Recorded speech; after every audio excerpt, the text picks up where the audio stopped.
My name is Mark Hake. I'm from Scottsdale, Arizona, and I'm very interested in your policies on diversification and also how you concentrate your investments. And I've studied your annual reports going back a good number of years, and there's been years where you had a lot of stocks in your marketable, equitable securities portfolio, and there was one year where you only had 3 in 1987.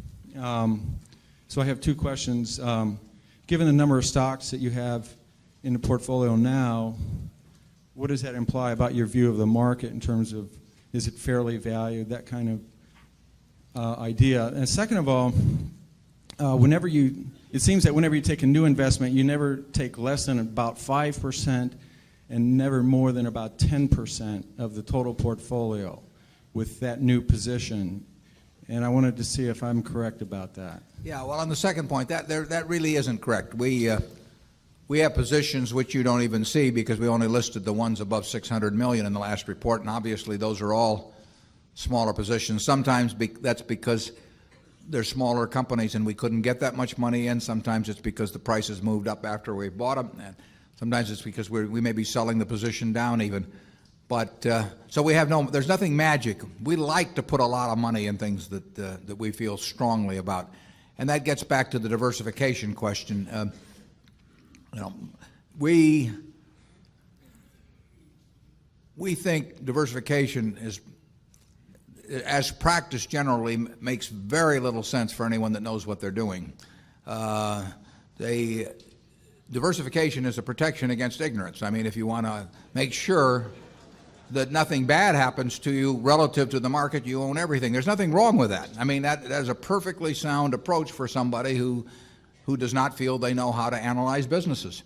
If you know how to analyze businesses and value businesses, it's crazy to own 50 stocks or 40 stocks or 30 stocks probably, because there aren't that many wonderful businesses that are understandable to a single human being in all likelihood.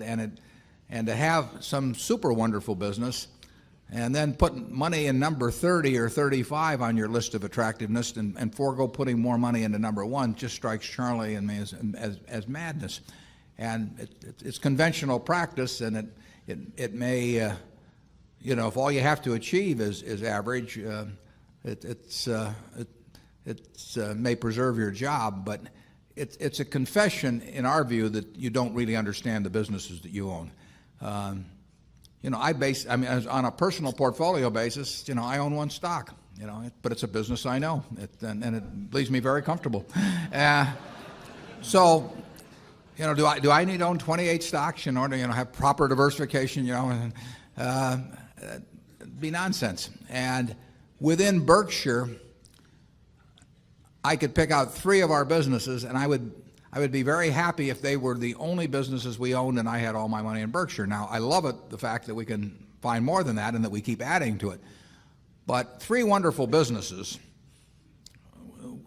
is more than you need in this life to do very well. And the average person isn't going to run into that. I mean, if you look at how the fortunes were built in this country, they weren't built out of a portfolio of 50 companies. They were built by someone who identified with a wonderful business. Coca-Cola is a great example. A lot of fortunes have been built on that. And there aren't 50 Coca-Colas. There aren't 20. If there were, it'd be fine. We could all go out and diversify like crazy among that group and get results that would be equal to owning the really wonderful one. But you're not going to find it.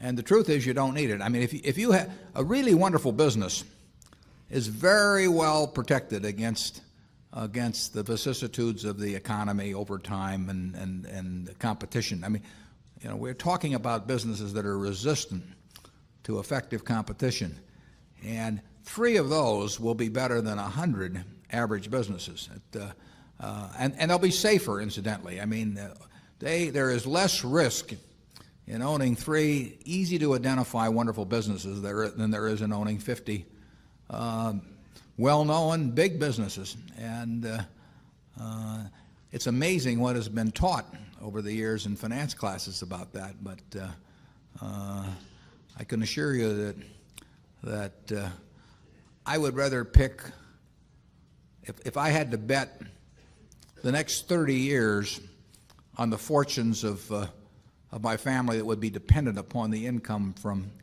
a given group of businesses, I would rather pick 3 businesses from those we own than own a diversified group of 50.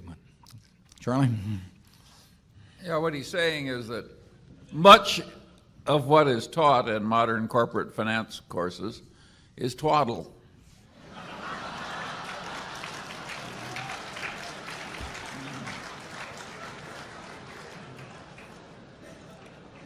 Do you want to elaborate on that, Charlie?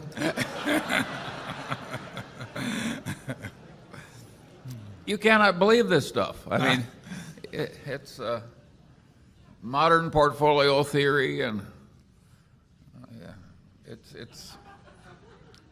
It has no utility. But I mean, it will tell you how to do average, but I think anybody can figure out how to do average in 5th grade. I mean, it's just not that difficult, and it's elaborate, and there's lots of little Greek letters and all kinds of things to make you feel that you're in the big leagues, but there is no value added.